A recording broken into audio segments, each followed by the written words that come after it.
One day, my shape will be like these influencers on Instagram. BBL, here I come. If Natasha had known that her dream body would become her grave, she would have loved herself just as she was.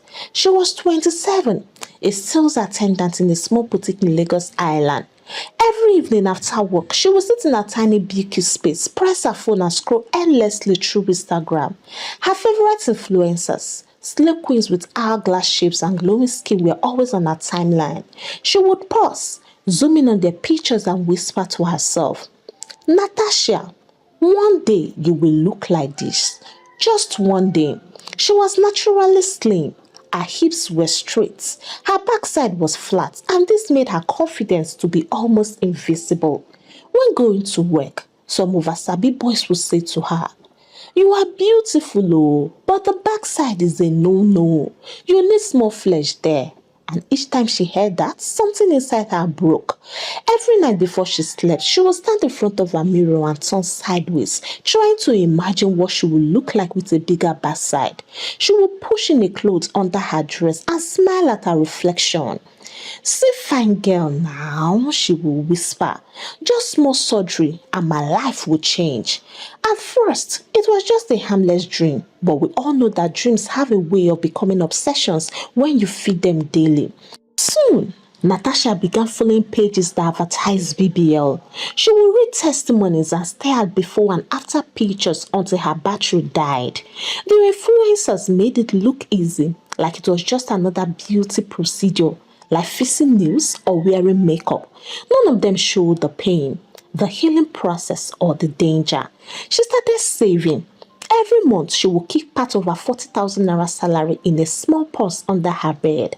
But several months passed, and it wasn't even up to 200,000 naira because she was always visiting her savings every now and then when Sapa came visiting. The surgery cost 3.5 million naira at the cheapest hospital she found. That night, she cried silently, asking herself how she would ever get there. Then, one afternoon, a regular customer named Mr. Kevin walked into the boutique. He was older, rich-looking, and generous. He complimented her often, and that day he said, "You are a fine girl, Natasha. You just need small shape enhancement and you'll be a star."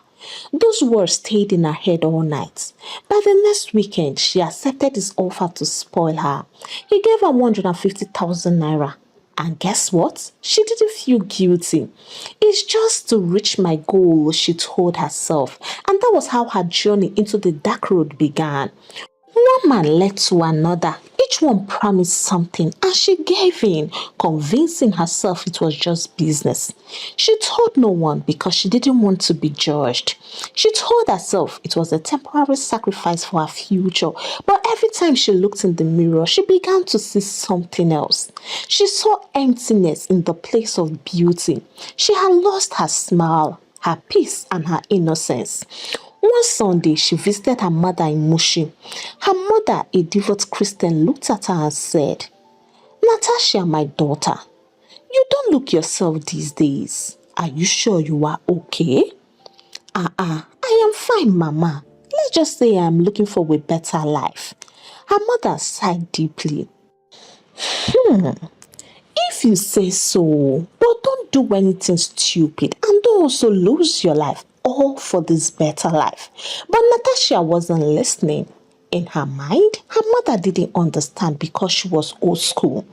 As she got back to her base, she wrote in her diary, "I will do it. I don't care what it takes. I deserve to look good as well." From that moment, her path was sealed.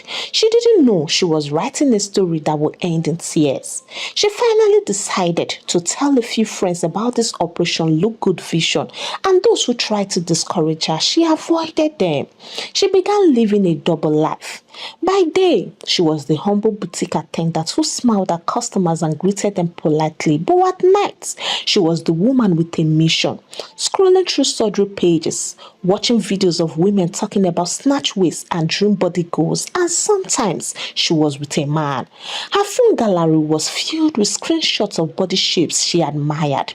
Some she even edited with an app just to see what she would look like. But she forgot that not every dream is worth chasing. One evening after work, she met Mr. Kevin again. He offered to take her for dinner. That night, in a fancy restaurant, Natasha tasted luxury, expensive food, dim lights, romantic music, and men who could make her forget her background. After eating, they went to the other room, and when they were done with business, he gave her 300,000 naira. Natasha cried tears of joy. She hugged him like someone who just found hope again. After Kelvin, there was Collins, a flashy young man who promised her 200,000 for a weekend trip to Port Harcourt. Then there was Mr. Hassan, who gave her 150,000 naira. Each time she collected the money, she convinced herself that she wasn't doing anything wrong. I am not stealing, she told herself. I am just working like most island girls. 3 months later, she finally saved 2.9 million. Her joy knew no bounds. She danced in a small room that night. Chioma, her best friend, visited her that weekend and saw the new wigs, perfumes and clothes she had bought. Natasha, where did you see money for all these things? She asked jokingly. Natasha smiled and replied, hard work, my sister. Hard work. Chioma didn't press further, but she noticed that her friend's innocence was gone. A week later, Natasha chatted with one clinic on Instagram after seeing pictures of successful surgeries, videos of girls dancing after healing, and testimonials that sounded too good to be true. After asking a lot of questions, the responder said, "We have helped over 500 women, my dear. You will be fine. We use imported materials, so you are in safe hands, and I will guide you that your dream body is one call away." She even gave her a discount. She was asked to pay 3 million naira, and that to her was affordable because she already had 2.9 million. She didn't even verify the clinic. She didn't ask for license or certificates. All she saw were edited pictures and smooth words that promised magic. To complete the balance, she called Calvin again. "Please, sir, I just need 100,000 naira for something very urgent." Mr. Calvin asked her to come over, and your guess is as good as mine. There was an exchange because nothing is free, not even in Freetown. That night, Natasha couldn't sleep. Her heart was pounding in excitement.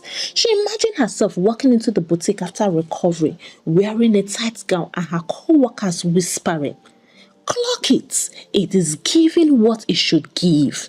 She pictured herself starting her own Instagram page, becoming an influencer, signing brand deals, wearing designer clothes, or maybe even dating a celebrity. Or more.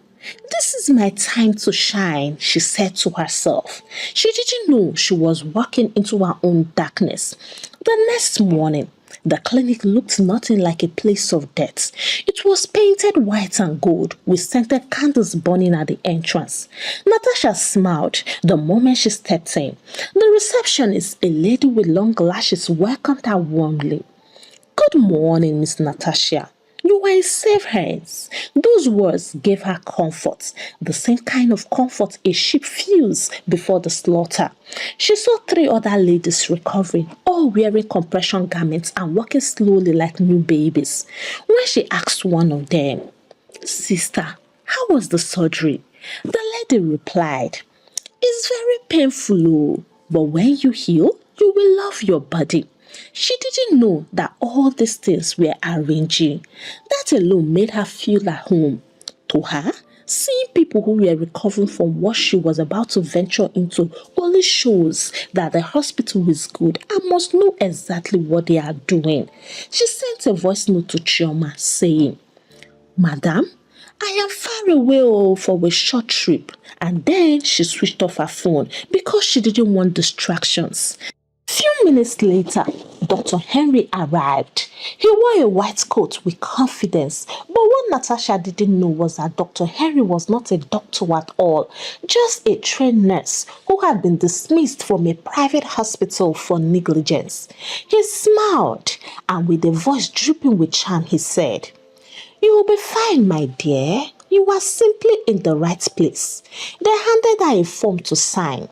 The medical terms were long and confusing, but she didn't care. She just signed. After all, the women online had done it and survived, and the three she saw, they all survived it. As the Natasha started taking effect, Natasha felt her body grow numb. Her last words before drifting into unconsciousness were, "I can't wait to see my new shape." Hours passed. The surgery room echoed whispered instructions. But at some point, something went wrong. The assistant nurse panicked. "Doctor, she's losing too much blood." Instead of stopping, Henry waved his hand. "Don't worry, it is normal. Just finish the procedure." By the time Natasha woke up, she could barely breathe. Her body felt like it had been set on fire. Her hips were wrapped in thick bandages and a sharp pain ran through her spine. "It is burning. Somebody please help me." But Henry smiled faintly. "Don't worry, my dear. It is normal post-surgery pain. You will soon get used to it." 3 days later, they removed the bandages. Natasha gasped when she saw herself in the mirror. Her hips were round, her backside was full, and her waist looked tiny. For the first time in her life, she saw the body she had always wanted. She touched herself and laughed amidst pain. "I did it. Oh, finally, my body is giving what it should give." For the next few days, Natasha took painkillers like snacks. The nurses gave her small injections and told her to rest, but she couldn't because she could already imagine herself posting her first transformation video online with a caption, "From ordinary to extraordinary." She didn't know that the extraordinary part was death knocking slowly. Before she was discharged, she asked Dr. Henry if everything was okay. "Of course," he replied. "You just need to massage the area with warm water and wear your compression belt. No worries at all." She believed him and even thanked him. "Doctor, God will bless you." He smiled, pocketed his money, and moved on to his next victim. Natasha returned back to her apartment, and 2 weeks later, her body still ached, but she told herself it was normal. She could finally fit into the tight dresses she once envied. She walked past her mirror every 5 minutes, admiring herself, even though the pain was growing stronger by the day. When Chioma finally saw her, she screamed in shock. "Jesus, Natasha, what did you do to yourself?" Natasha laughed. "Girl, this is the new me. Don't I look good?" Chioma shook her head. "You look fine, but you don't look okay." Natasha ignored her. She was too busy taking pictures that she would post. Her followers tripled within a week. Men flooded her DMs. Brands began commenting with fire emojis. Natasha finally felt seen, and finally she felt beautiful. But beneath that new body, infection had already begun and her tissues were dying. And before she knew what was happening, one side of her hips felt heavier than the other. She thought it was normal. After all, the doctor had told her to expect minor swelling. But by the 3rd week, that minor swelling had become a nightmare. One hip had gone down slightly while the other grew abnormally large and tight like a balloon about to burst. When she tried to sit, she screamed in pain. When she tried to walk, she limped like someone whose bones were on fire. She called the clinic immediately. "Please help me. One part of my body is swelling abnormally." The nurse laughed and spoke like he knew what to do. "Don't worry, dear. It's just the fat settling. Massage it with hot water and you will be fine." Natasha obeyed. She boiled water, soaked a towel, and pressed it against her skin, but the pain became worse. The next morning, she noticed a strange smell in her room. When she looked down, her bandage was soaked with a yellowish liquid. Her heart began to race. God, what's happening to me? She called again. This time, they didn't pick up. She sent voice notes, pictures, even begged in tears, but no one replied. By the next day, the clinic number was switched off. The pain became unbearable and the smell got stronger. Even her neighbor, Mama Tola, knocked on her door one evening and said, "My daughter, I beg, go hospital. This odor is seriously getting out of hand." Natasha broke down crying. "Auntie, I don't have money, not even a penny to go back to the hospital. They told me it's normal, but now I can't even move." Her neighbor, out of compassion, helped her into a taxi and took her to a nearby private hospital. The moment the nurses unwrapped the bandage, everyone covered their nose. One side of her backside was rotten, literally melting away. The other side was swollen, hot and full of pus. The doctor's face changed instantly. "Who did this to you?" he asked. Natasha sobbed. "A clinic in Lekki. They said they were professionals." The doctor shook his head. "My dear, this is a case of fat necrosis and infection. You need emergency surgery, but it will cost 7 million naira." Her eyes widened. 7 million? "Doctor, please, I don't even have 1,000 naira." He sighed. "Then I am sorry. We can only give you antibiotics for now." That night, Natasha sat on the hospital bed shivering and crying. The same man who once called her babe and queen had stopped replying to her messages. Kelvin read her text but never responded. Her Instagram was still full of smiling pictures. People commented without knowing she was rotting in pain. Days turned into weeks. The infection spread fast. She couldn't sleep on her back.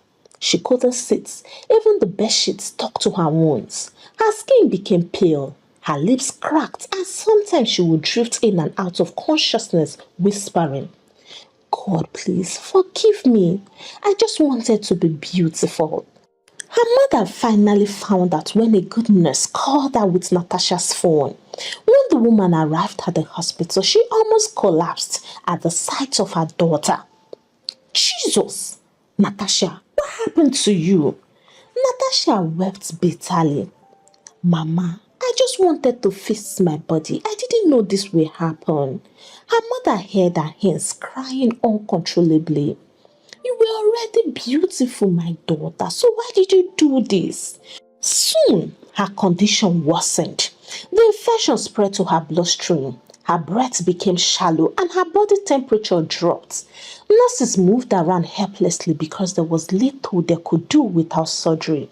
One nurse whispered, "She's too weak. Even if we operate, she may not survive the anesthesia." That night, she asked her mother to bring her phone. With trembling hands, she opened Instagram and looked at her pictures, the same pictures that once brought her joy. She scrolled down slowly and whispered, "You see life? Who will tell people that behind the smile is a lady that is dying?"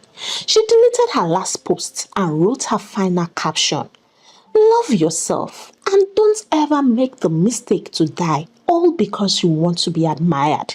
Then she put the phone aside and closed her eyes in pain. Her mother heard her praying and crying, "God, please save my daughter. Don't let her die like this." But sometimes the consequences of our choices arrive faster than prayers can reverse. Soon, she gave up the ghost. Her mother screamed, "Natasha! Natasha, don't leave me." But it was too late. The body she wanted so desperately was the same one that took her life. The doctor walked in quietly, sighed deeply, and covered her with her white clothes. Her mother's scream echoed through the hospital halls. People passing by stopped to peep. Some shook their heads in pity, while others whispered judgment. Now. Now that Instagram girl went to BBL. Now she was so. girls and fake life. Everyone had something to say, but nobody had been there where she was begging for help. That same evening, Natasha's death spread like wildfire. One of the nurses who had secretly taken pictures of her sent it to someone who posted them online with the caption, "Pretty girl dies after failed BBS surgery in Lekki. Ladies, please love yourselves." Within hours, the story was everywhere. Blogs carried it, influencers reposted it, and people flooded the comment section with mixed reactions. Some mocked her even in death. The same social media that had fueled her obsession now danced on her grave. Meanwhile, the so-called Dr. Harry panicked. When he saw the news, he quickly changed the clinic's name online and deleted every trace of Natasha's pictures. He called his assistant and warned, "If anyone asks about that girl, just say you don't know her and that we're never responsible for her BBL. Is that okay?" They cleaned up the clinic overnight, removed the banner, burned her medical file, and vanished before authorities arrived. Back in Mushi, Natasha's mother was inconsolable. Relatives and neighbors filled the small compound, whispering in low tones. Some came to mourn genuinely, while others came to gossip. Chioma, her best friend, arrived later that evening, and the moment she saw Natasha lying lifeless in the casket, she collapsed. "Natasha, why didn't you listen to me?" She wept uncontrollably, remembering their laughter, their long talks about dreams, and the countless times she warned her. Natasha was buried quietly. Her mother couldn't afford a big ceremony, but the tears that flowed that day were enough to flood the ground. After the burial, a young blogger visited her mother to ask for an interview. "Madam, please, we want to create awareness," she said. Her mother nodded weakly. She didn't want fame. She simply wanted her child's story to save others. When the story was uploaded, it went viral. It trended on Twitter and TikTok for days. Girls even shared it. But by the following week, many of them were back posting BBL goals again. A few months later, another girl died in a similar clinic. The internet mourned for a day and then moved on again. Because the truth is, people love stories, but they don't always take the lessons. Hey, African Tales by Karma Tribe, how are you all doing? For me, I am doing just fine. Please permit me, before I go today, I would like to say this. Life has become a race for validation. Everyone wants to look like someone else, forgetting that there is power in being yourself. Don't allow social media make you hate the body God had given you. Those people you are comparing yourself to, many of them are battling private pain behind public smiles.